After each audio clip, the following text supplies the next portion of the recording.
For marketers who want to start today implementing AI, either in their own businesses or wherever it is they work, what would some of the first steps be that you'd recommend?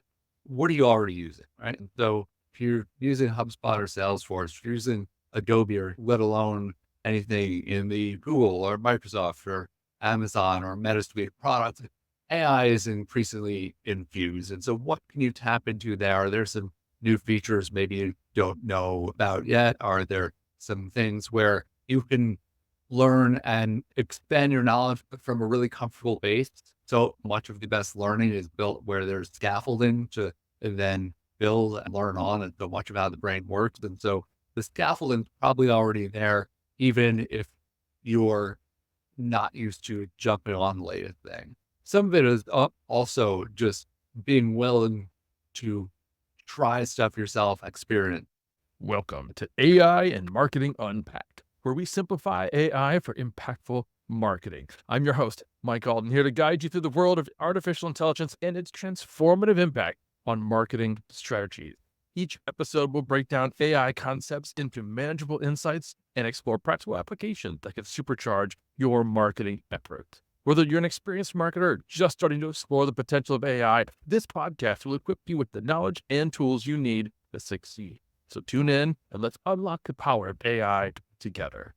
Greetings, program. Welcome back to AI and Marketing Unpacked, where I selfishly use this time to pick the brains of experts at keeping up with and integrating or layering artificial intelligence into social media, content, advertising, search, and other areas of digital marketing. Oh, and you get to learn too.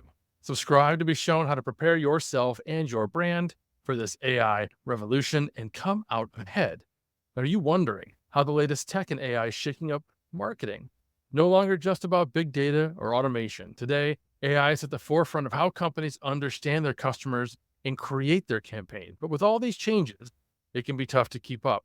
What specific tools are marketers using right now? How exactly are they enhancing their strategies with this technology? Join us as we dive into these questions with David Berkowitz, an experienced marketer and the founder of the AI Marketers Guild. David is on the cutting edge of using AI in marketing, and today he'll break down the complex world of AI into practical strategies that real businesses are using to get ahead. Hey, David, welcome to the show. Thanks so much, Mike. Great to be here. I'm really excited to just dive into this with you, but I'd love for you to just kind of set the stage and share briefly how your journey into the marketing world and how it led you to integrate AI into your strategies. What's first important is that I'm an accidental marketer, and I was actually trying to went to someone today who was a rising senior. And I was like, I knew so much less than you did when I was in your shoes. So you don't have to have any answers for me because I sure didn't then. But fell into marketing, fell into the HD space and quickly saw that there was this idea to really help make these connections between all these technologies and trends that were brewing early days of blogging and Facebook to how can brand that agencies trying to figure out what to do with them. And that's been part of my journey for the past 20 years. And so I'm also a longtime community builder and founder. And last year, I thought there was really no way for marketers to connect with each other around some of these developments in AI. And I want to create the space where there were opportunities for peers to learn from each other and for brands and agencies and tech founders and others in the space to all be able to go and hear each other out and try to make sense of this together.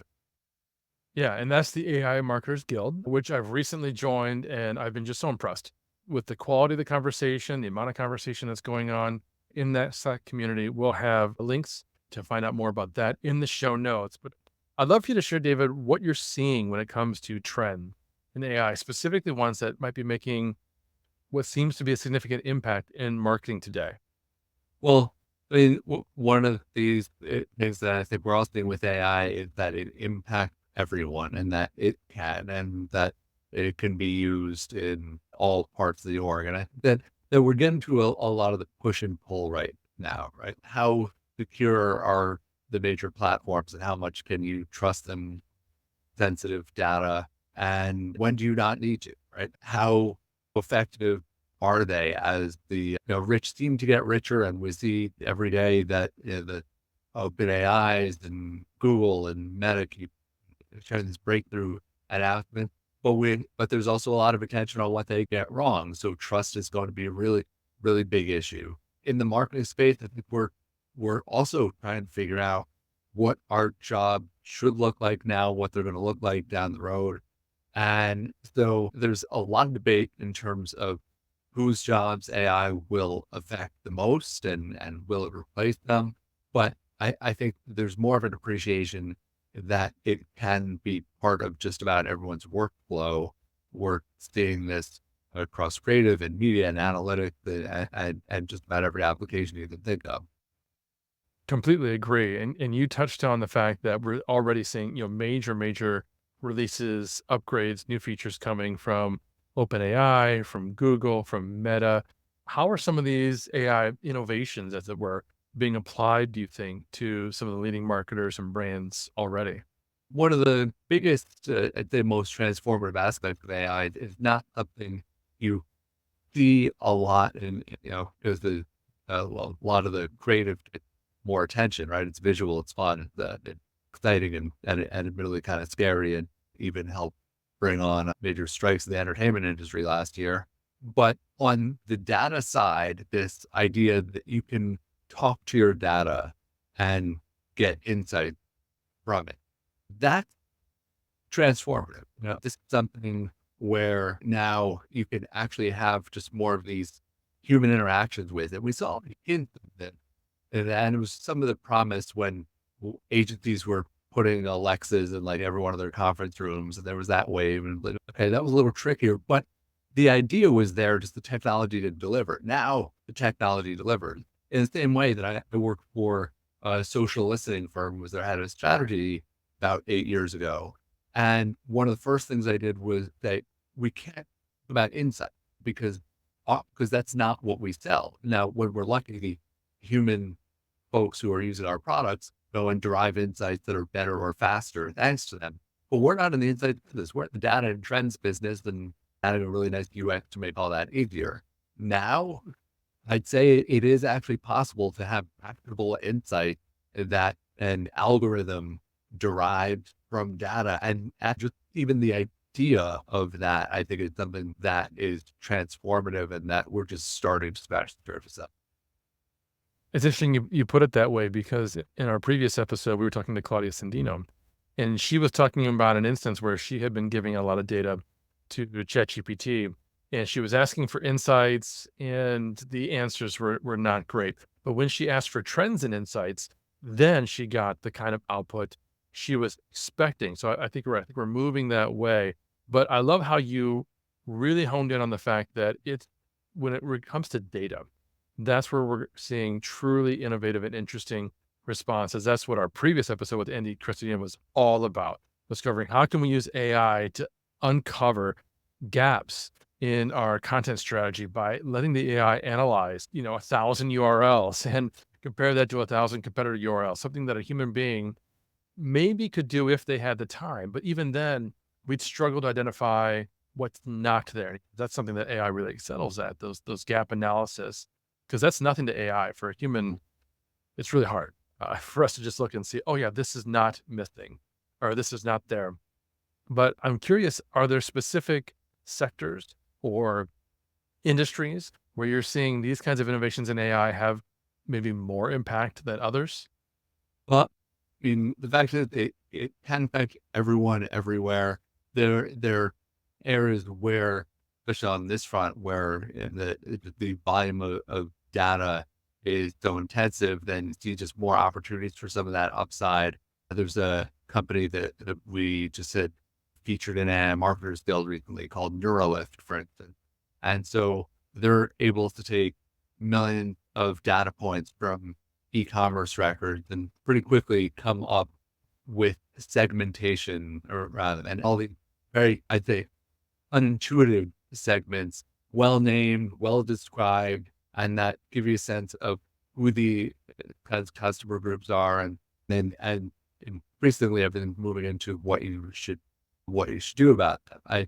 Now from people seeing this in action, even the reaction from the community, it's like, well, how do we know how valid this is compared to what human analysts are doing? And I think that there should be a lot of skepticism and distrust until proven trustworthy.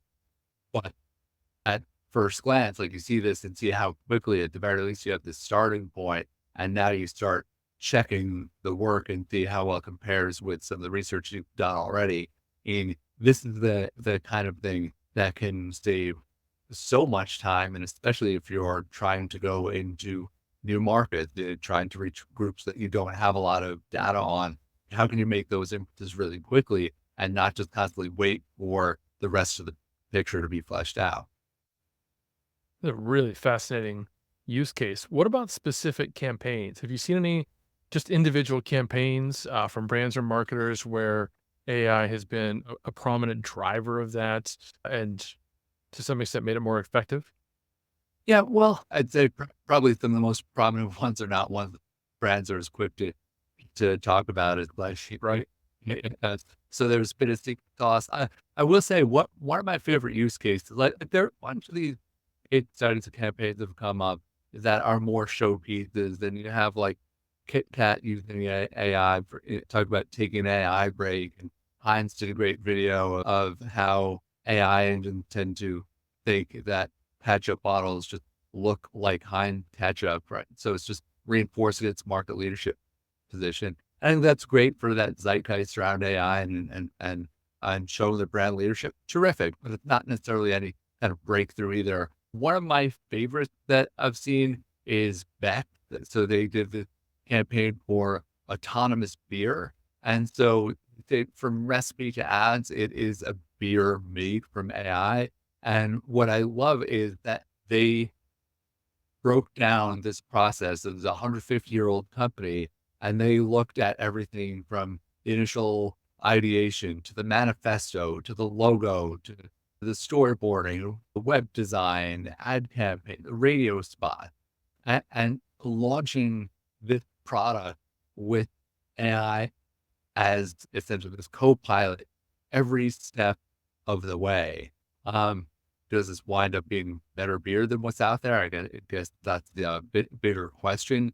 But right now, especially as we see all of these areas, if you look at the 13 or 14 areas that Bex mentioned that where they used AI, like every single one of them is either improving directly every single day, or we're getting some of this like 2 steps forward, 1 step back, but there are at least attempts of improvement. Then, I mean, I think this is going to be one of those moment in time, time capsule that, we can just keep looking back on and say, well, okay, what can we do now if we do this today?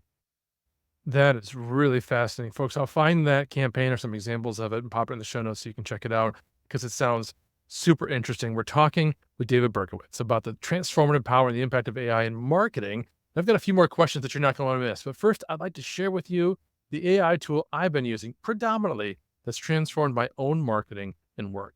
This episode of AI and Marketing Unpacked is brought to you by Magi, your gateway to making generative AI incredibly simple and accessible. Wondering how to seamlessly integrate AI into your marketing strategy without getting bogged down by complexities? That's exactly where Magi shine. It provides user-friendly AI solutions that empower marketers just like you to innovate and elevate your campaigns without needing a degree in data science. Imagine having the power to generate creative content, insightful marketing data analysis, or even personalized customer communications, all at the touch of a button.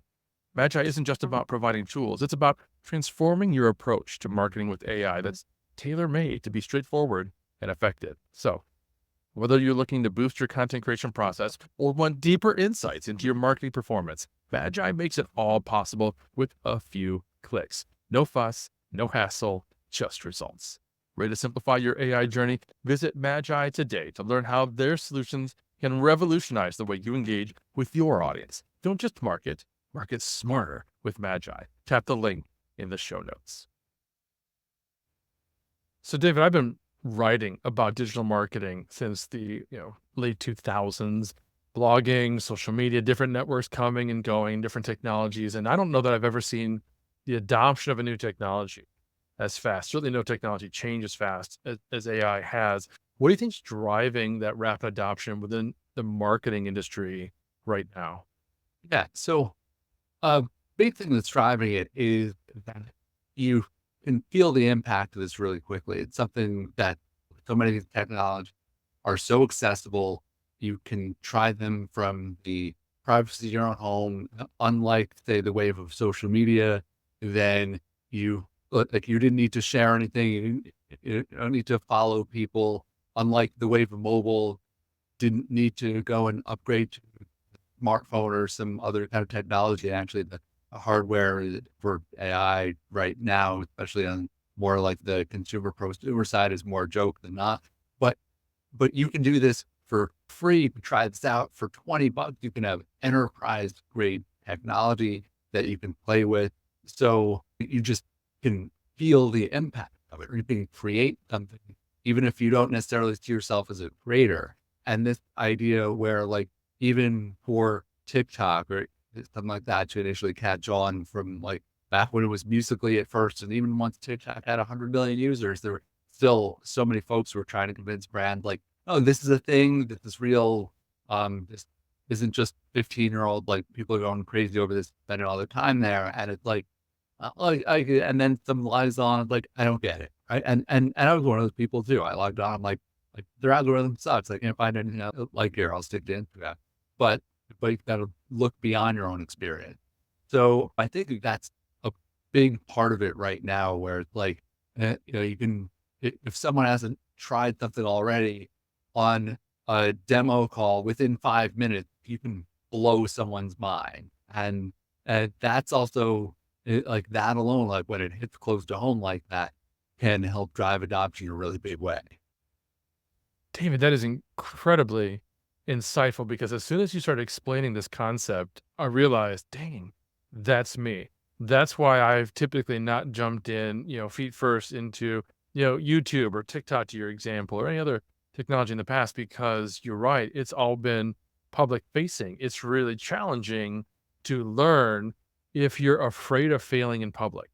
Mm. Right. Live streaming is a great example. I've been live streaming for a long time, back to when we saw Google Plus Hangouts on air. So I'm going back 12 years and I never enjoyed it. And I always struggled with the fact that I don't need to be perfect, but I still want to come off as polished and professional in everything that I'm doing. And when you are trying to live stream to Facebook, you are by definition sharing that to a public platform. And there's workarounds that you can figure out. You can create a private group and share to this private group, but those are challenges and those are hurdles. So you're right. If I can simply open my phone or my tab in my browser and start having a private conversation with the AI, and like you said so well, throw in an extra $20 and get the paid version because it's night and day different. You'll just be so more impressed with the results and the experience.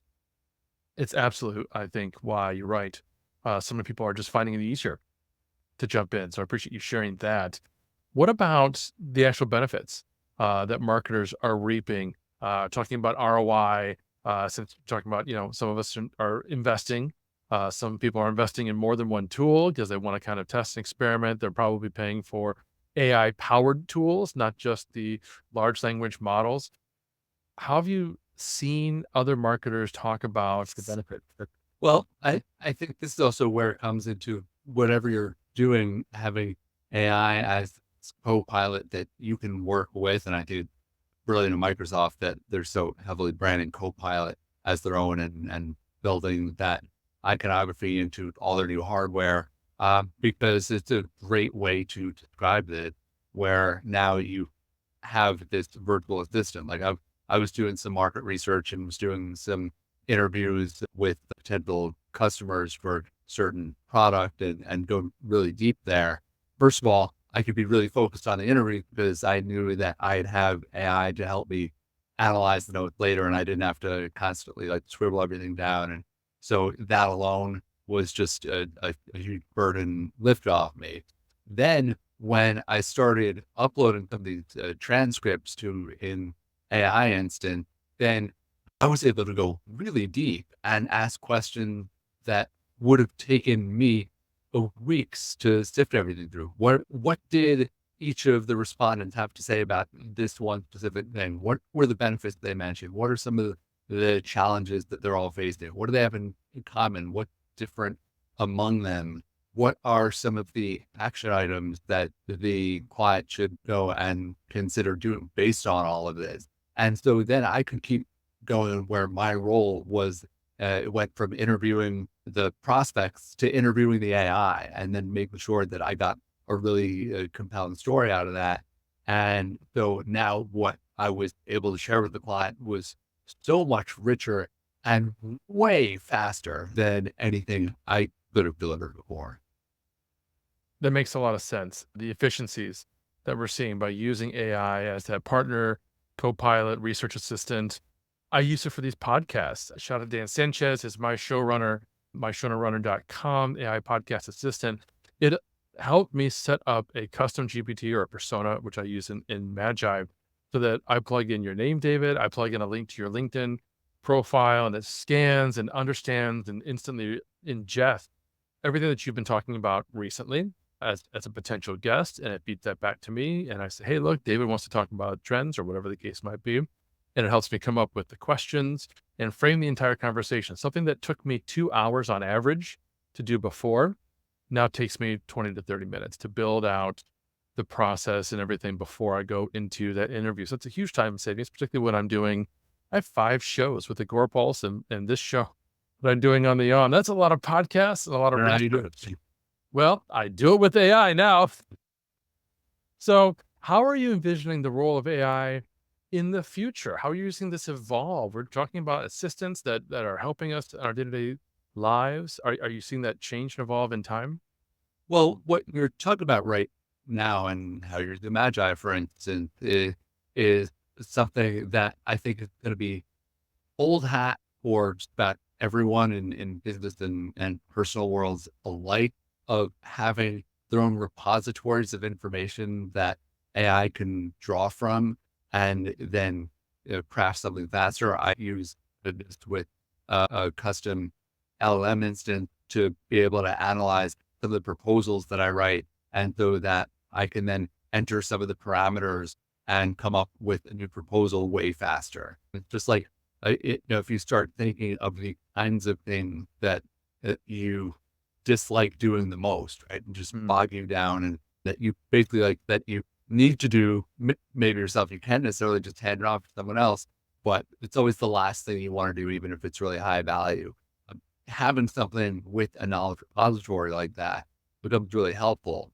Where we're also, I think, going to see things that where it's going to get more fascinating, but also like this is the area that's going to turn some people off and some folks out as we get into this sort of uncanny valley, is where voice and video play in with this. And an unintentional segue to mention Play.ai, where I went and created a voice assistant version of myself, and you can record 30 seconds of your own audio and set this up so quickly, but then not just train it on your voice. And there have been a few other things like 11 Labs that do this, but create a custom file library. And maybe for you, Mike, it's creating one for each of your different shows. And so now if you want a guest coming on, it can ask you about like all the FAQs and everything that one would want to know about your shows, and what kinds of guests have resonated, what kinds of topics you really talk about, and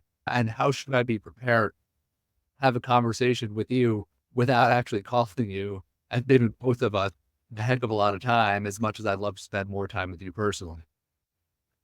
Yeah, you're right. That sounds fascinating, yet it's also kind of bordering into the creep factor, right? Like, okay, so now the AI is having conversations without me on my behalf Yeah. with who knows who. But that's definitely for the future. For marketers who want to start today implementing AI either in their own businesses or wherever it is they work, what would some of the first steps be that you'd recommend?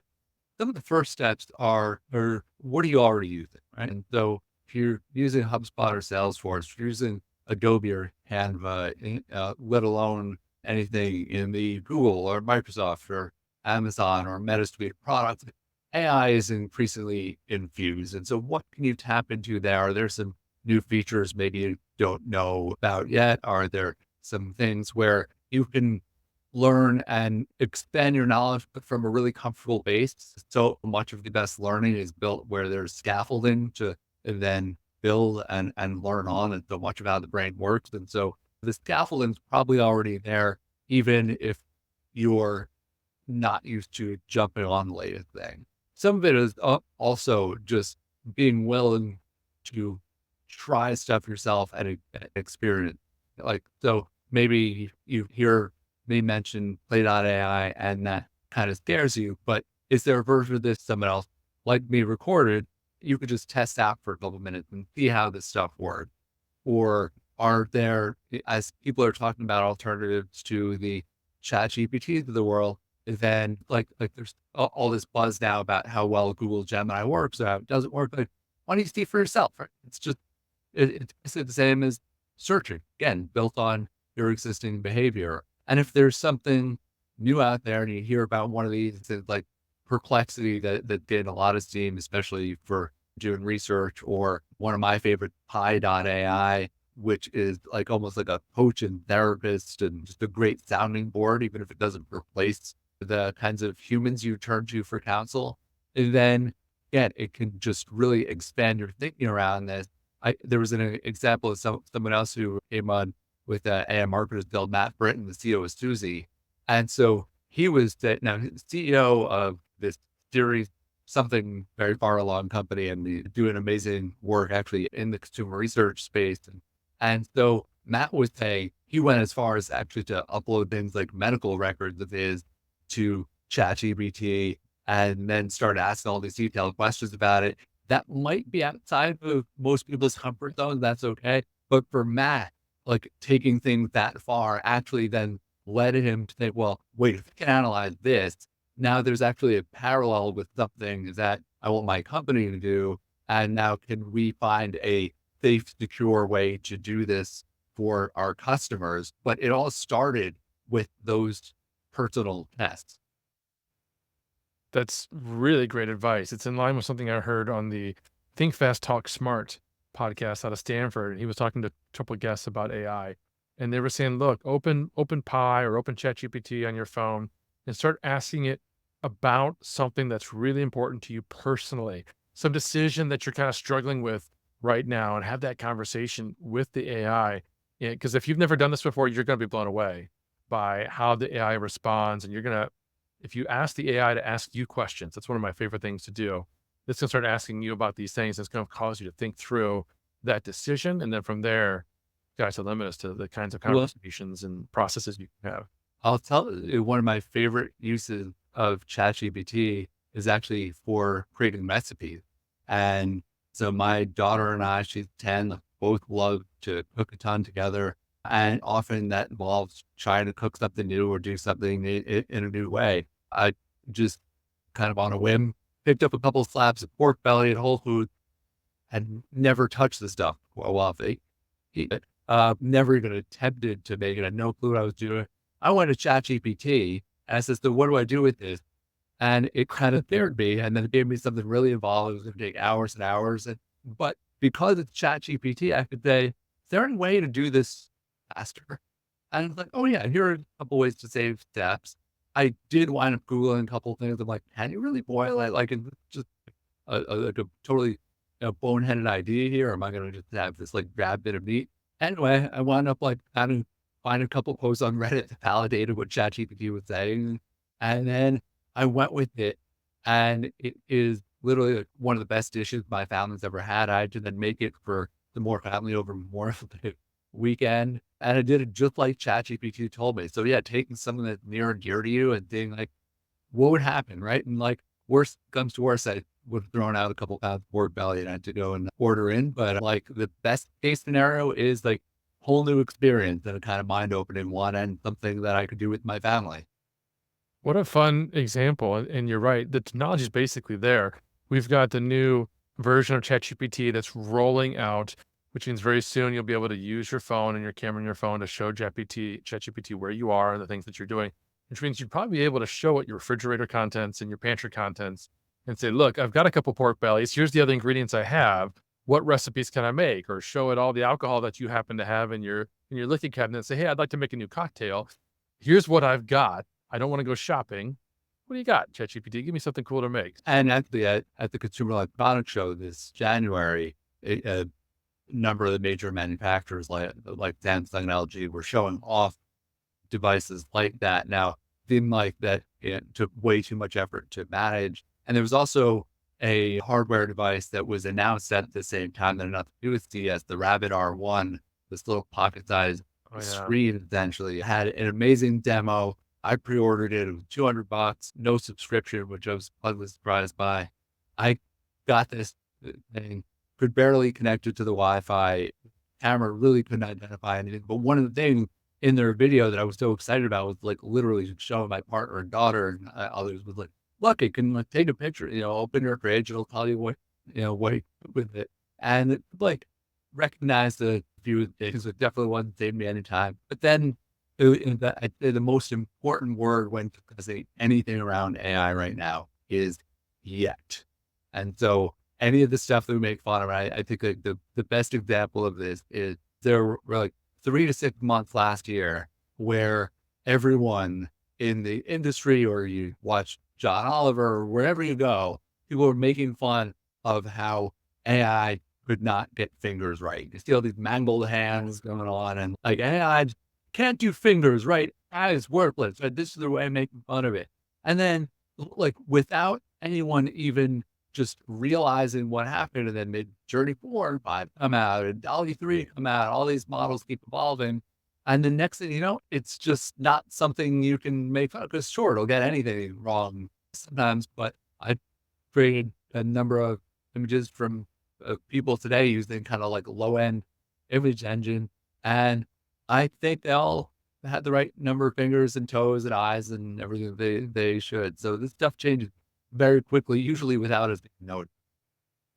100% right. So let's talk about trends. What's coming up next? What should marketers keep their eyes on? This is our last question, and I really just want to wrap it up with this opportunity for you to kind of look at the crystal ball and see tell us what you think is coming, even though I know that's challenging in the technology that's changing so rapidly. Well, I think where we're getting is veering into what sci-fi has done so well, right? Like, I mean, one of the funniest things about how pop culture and entertainment predicted AI is if you look at Steven Spielberg, one of the great prophets of the modern era, no one talked about his movie AI. Everyone needs to pay attention to Minority Report. Minority Report is really what foresaw this age of AI, especially when it comes to personalization and the ads that talk to you and respond to you and know exactly who you are, even if it's not exactly going to be using iris scanning and the like. And if you look at Tom Cruise movies in general, he's also a good one to watch here because so many things I thought were just either the coolest thing or the scariest thing I ever saw in a Mission Impossible movie. And now I'm like, wait a second, like you can get this on your watch or your phone or something. I'm like what? And the other ones that come up a lot, Her for sure, which is dairy, as we've got a society in the US and more broadly, especially in a lot of rapidly aging societies that are having major loneliness problems. And so I think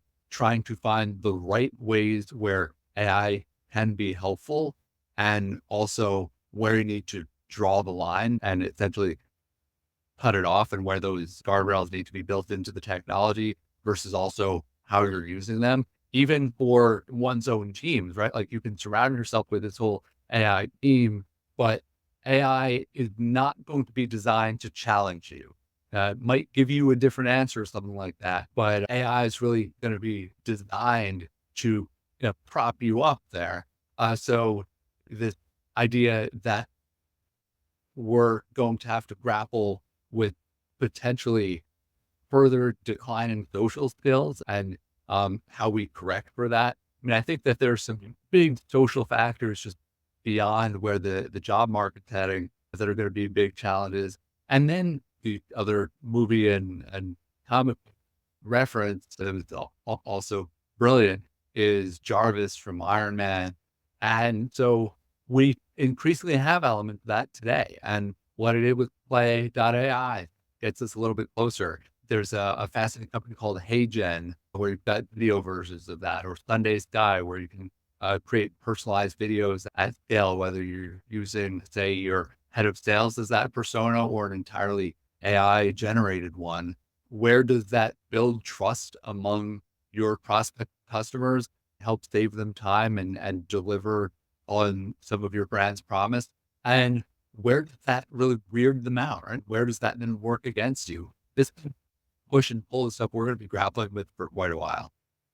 I loved your reference of Jarvis. That's spot on. And Minority Report in particular, that was very prescient. That's something that Katie Richmond and I talked about a lot last year. She's going to be here on the show in a few episodes. In fact, her AI startup is very much inspired by it and doing a lot of the same things that we saw in Minority Report. The contextual advertising, as someone's walking down the street, they will get advertising based in combination of where they are physically and their past preferences and the people around them. Fascinating where this industry is going. And thank you, David, so much for sharing all of these insights. It's been absolute joy having this conversation with you. For those who want to learn more about you, where can they go out and find you? I'm D Berkowitz, most channels, probably more active on LinkedIn these days, and always welcome to have your guests to be part of AI Marketers Guild. And just go to aimarketersguild.com, and also pretty easy to reach from there too. Fantastic. Thanks, David. We'll have all the links in the show notes. Thanks to all of you for listening today. Don't forget to find AI and Marketing Unpacked on Apple and leave us a review. We'd love to know what you think. Until next time, welcome to the grid. Thanks for joining us on AI and Marketing Unpacked. I hope today's episode has inspired you and given you actionable insights to integrate AI into your marketing strategies. If you enjoyed the show, please subscribe on your favorite podcast platform and consider leaving a review. We'd love to hear your thoughts and answer any questions you might have. Don't forget to join us next time as we continue to simplify AI and help you make a real impact in your marketing effort. Until then, keep innovating and see just how far AI can take your marketing. Thank you for listening and have a fantastic day.